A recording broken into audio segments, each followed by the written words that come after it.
Welcome to Meaningful Meditation, a 30-day practice for stress relief, serenity, and peace of mind. Meditation is an experience in serenity. In today's society, serenity can be hard to find.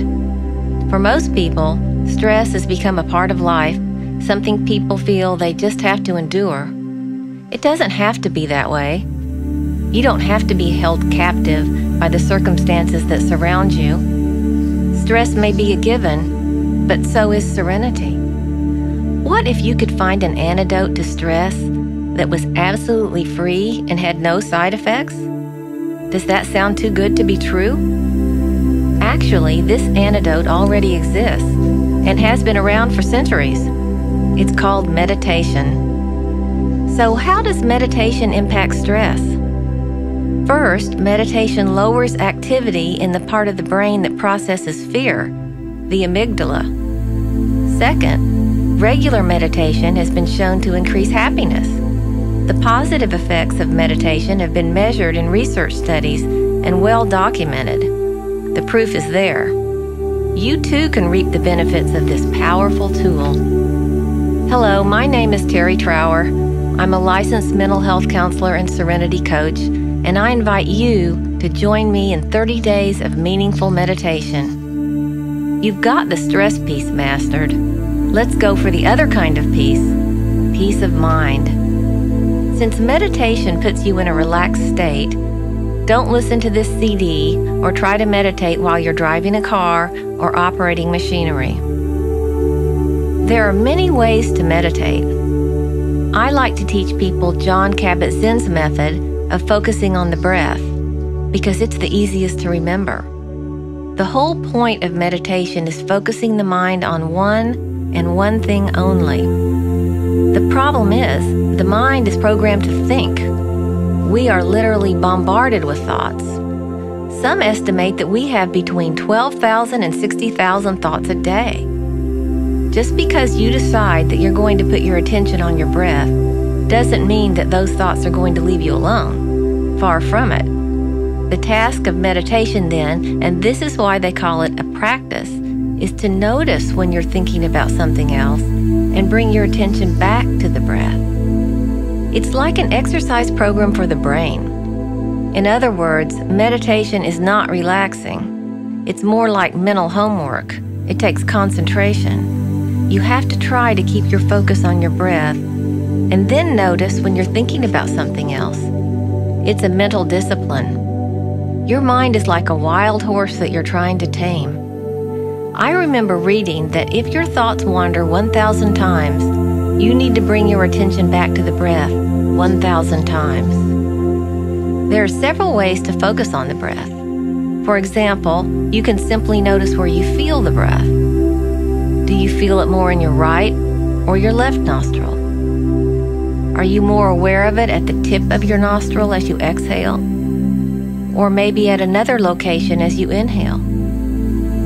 Find that spot and then keep your awareness on that point. You may have days when you feel bored or discouraged with the process, when a million thoughts interrupt your meditation. Don't give up. This process is totally worth it. I invite you to adopt my style of meditation, which I call meaningful meditation. I discovered that sometimes I have thoughts that either I want to remember or are interfering with my focus. When this happens, I simply stop for 5 seconds and write them down. Then after the meditation is over, I have the thoughts recorded. My first thoughts during meditation are often things from my to-do list, but sometimes inspirational thoughts or ideas arise that I want to remember. Taking 5 seconds to write them down actually improves my meditation.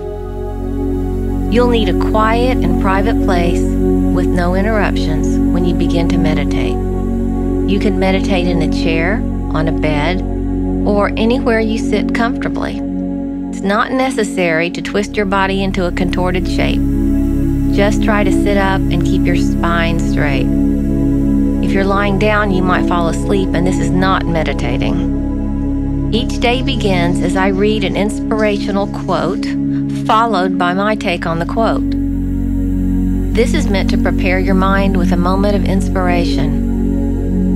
It is not meant to be the topic of your meditation. After you listen to the passage and begin to meditate, your meditation should focus on the breath and nothing else. Then you can start the minutes of silent meditation. You can either go to the meditation track, which is track 31, to listen to soft music as you meditate, or you can turn off the music if you prefer to meditate in silence. If you listen to the track with music, I'll come in at different intervals to remind you to keep your attention on the breath. If you are at least trying to do this, then you're doing it correctly. The important thing is not to beat yourself up if your mind wanders, because that's what the mind does. The good news is, if you do this meditation for 30 days, you'll find that it not only lowers your stress, but it will improve your ability to focus. This will help you organize your thoughts, follow through on your intentions, and achieve other goals. Remember, from day one, you'll benefit from the meditation practice. I wish for you joy, serenity, and peace. Day 1. A sacred place is an absolute necessity for anybody today. You must have a room or a certain hour of the day, a place where you can simply bring forth what you are or what you might be. Joseph Campbell. What I love about the ocean is the way it envelops the senses, a whole body experience with nature, a reminder that I'm really alive, one with the wonders of the planet. For me, it's a power place. For me, it's a sacred space. There are certain places that feed your spirit and soothe your soul. In contrast, malls, traffic, and noise are serenity drains. Know your power place. Find your sacred space.